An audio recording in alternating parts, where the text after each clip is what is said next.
प्रेमी सज्जनों, इस धरती में जितने भी संत पुरुष अवतरित हुए हैं वह अपने उपदेशों से, अपने सत्संग से समाज का कल्याण करके इस संसार से विदा हुए।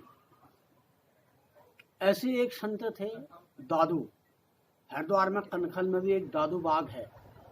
एक संत हुए हमारे देश में जिनका नाम दादू था। वह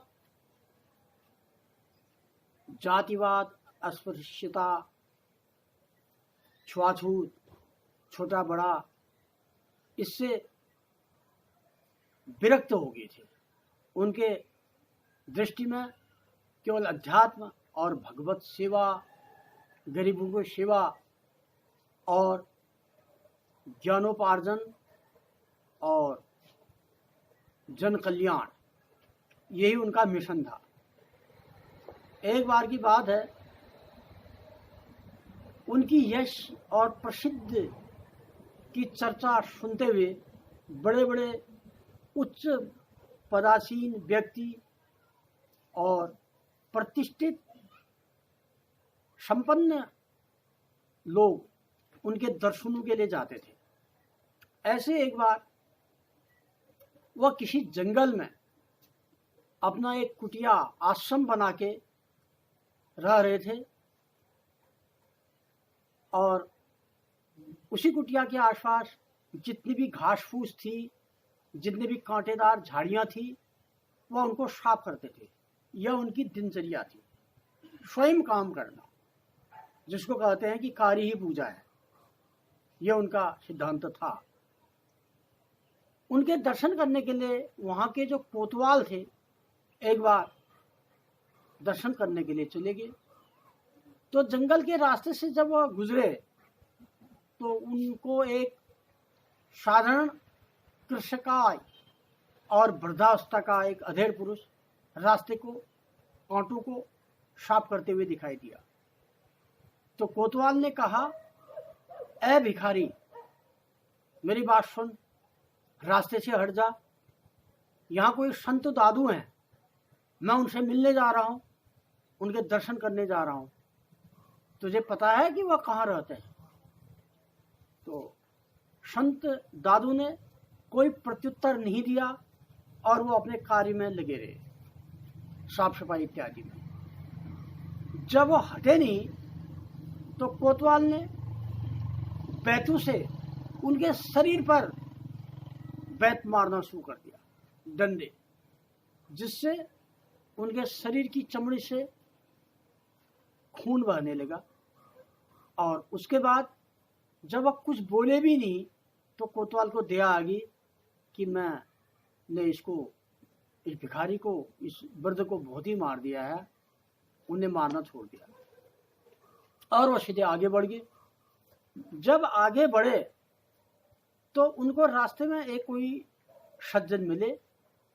उन्होंने पूछा कि मुझे संत दादू के दर्शन करने हैं और वहां जाने का मुझे रास्ता बताओ। तो उस सज्जन ने कहा कि जो सामने से जो रास्ता साफ कर रहे हैं ये तो संत दादू हैं। कोतवाल वापस आया, बहुत शर्मिंदा हो गया कि मैंने एक महापुरुष को समझ नहीं पाया। मैंने मतलब उनको जो है ऐसे डंडे मारे। कहने का तात्पर्य यह है कि जब पश्चाताप व्यक्ति को हो जाता है तो अंदर से उसकी आत्मा खुद उसको कोसती है।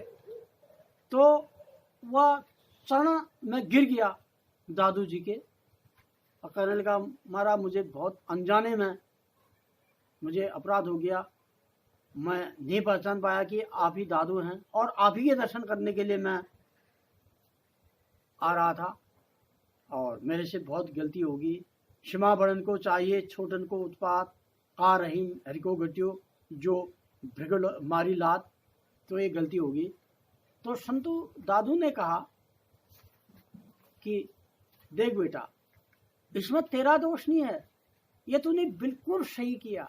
क्यों कि जब कोई व्यक्ति बाजार जाता है सामान खरीदने के लिए, कोई टोकरी लेता है, कोई बर्तन लेता है, या कोई अन्य सामान लेता है, या कोई मिट्टी का घड़ाई ले ले मान लिया, तो उसको पहले देखता है, ठोकता है, पीटता है, कहीं क्रैक तो नहीं है, कहीं टूटेदार नहीं है, कहीं लीकेज तो नहीं है। लीकेज होगा तो फिर वापस करने जाएंगे दुकानदार से, तो ठोक पीट के तो घड़ा खरीदता है। तो ऐसी जिस व्यक्ति को गुरु बनाना है, पहले उसको ठोक पीट के उसकी जांच करनी चाहिए, उसकी सहनशीलता की, उसकी नम्रता की, उसके त्याग की, उसकी तपस्या की, उसकी विद्वता की, और उसके पुरुषार्थ की, उसके जीवन में क्या क्या खूबियां हैं, क्या क्या कार्य शिक्षाप्रद हैं। तो तभी बहुत अच्छा हुआ कि ठोक पीट करके जिस प्रकार से घड़ा बाजार से क्रय करना है, उसी से गुरु को भी ठोक पीट करके जांच करके ही स्वीकार करना चाहिए। तो ये दादू, संत दादू ने कहा।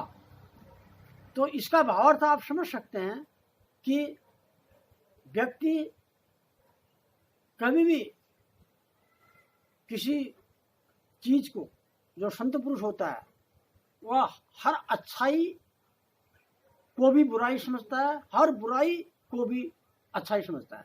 उनके हर जीवन के जितने भी प्रेरक प्रसंग हैं, उनसे ज्ञान मिलता है।